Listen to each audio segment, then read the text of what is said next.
आज प्रथम थर हॉस्टेल रे पखाड़ खाइबा को देइछन्ती भाई सी जो खुशी भाई अलगा प्रकार कहीं ना भाई आम ओडिया जेहेतु आम घर पा करथिले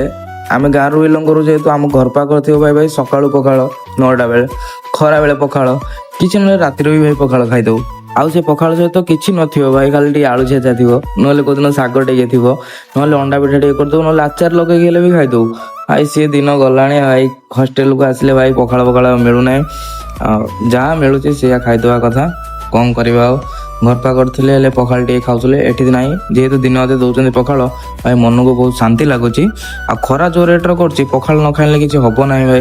पेट टे ठंडा रही पखाड़ खाइबू आ सहित पुणी दही पखाड़ घर तो दही पखाड़ नुहे ना घर पाखे एमती पखाड़ भाई खाईदेबू बासी पखाड़ पूरा मस्त लगे आठ पखाड़ सहित टे आलू भजा आलू छेचा देती चलतु बर्तमान भलसे पूरा पेटे दाबी खाईदवा पखाड़ खाई सारा जो निदटा लगे भाई जानते तो ये खरार जो निद भी हो ना